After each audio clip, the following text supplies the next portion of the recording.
hope you had a really fun day.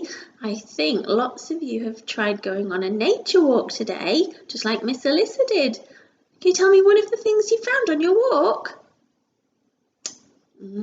Sounds really exciting. Our story for today is about something that has grown or is about to grow.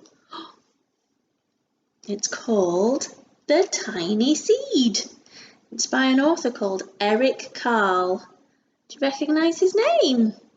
He was the one who wrote The Hungry Caterpillar and some of the other stories that we've read before. So here goes, The Tiny Seed. It is autumn. A strong wind is blowing.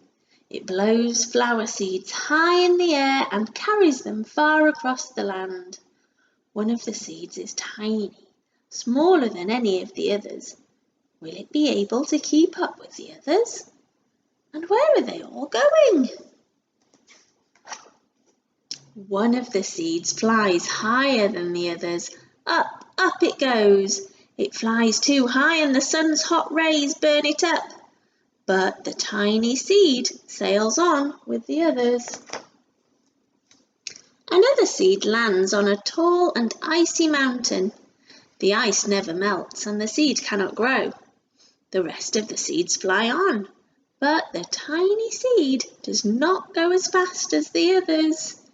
You see him? It's all the way behind the other ones. Now they fly over the ocean. One seed falls into the water and drowns. The others sail on the wind, but the tiny seed does not go as high as the others.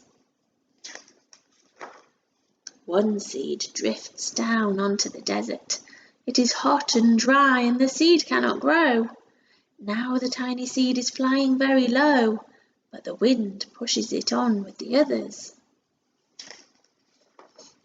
Finally, the wind stops and the seeds fall gently down onto the ground. A bird comes by and eats one. The tiny seed isn't eaten. It's so small that the bird doesn't see it. Now it is winter. After their long trip, the seeds settle down. They look just as if they're going to sleep in the earth. Snow falls and covers them like a soft white blanket. A hungry mouse that also lives in the ground eats a seed for his lunch. But the tiny seed lies very still and the mouse doesn't see it. Now it is spring. After a few months, the snow has melted. It is really spring. Birds fly by, the sun shines, rain falls. The seeds grow so round and full they start to burst open a little. Now they're not seeds anymore, they are plants. First they send roots down into the earth. Then their little stems and leaves begin to grow upwards towards the sun and the air. There's another plant that grows much faster than the new little plants. It is a big fat weed, and it takes all the sunlight and the rain away from one of the small new plants, and that little plant dies. The tiny seed hasn't begun to grow yet. It'll be too late, hurry! But finally it too starts to grow into a plant. The warm weather also brings children out to play. They too have been waiting for the sun and springtime. One child doesn't see the plants as he runs along and, he breaks one. Now it can't grow anymore.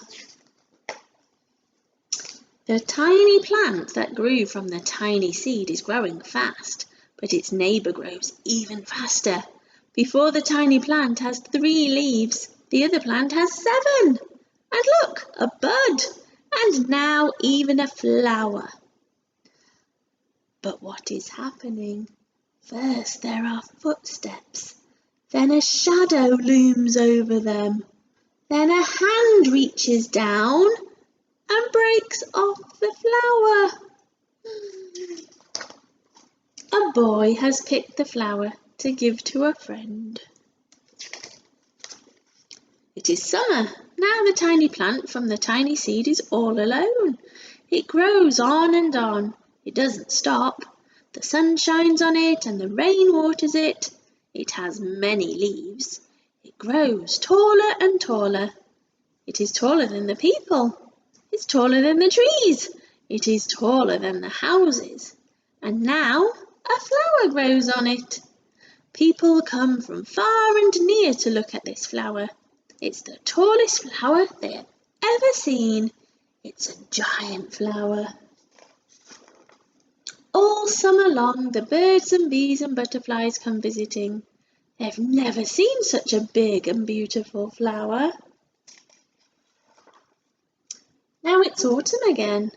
The days grow shorter, the nights grow cooler, and the wind carries yellowing leaves past the flower. Some petals drop from the giant flower and they sail along with the bright leaves over the land and down to the ground. The wind blows harder. The flower has lost almost all of its petals. It sways and bends away from the wind. But the wind grows stronger and shakes the flower. Once more the wind shakes the flower, and this time the flower's seed pod pops open. Out come many tiny seeds that quickly sail far away on the wind. And the story starts all over again because we have more seeds floating away on the wind.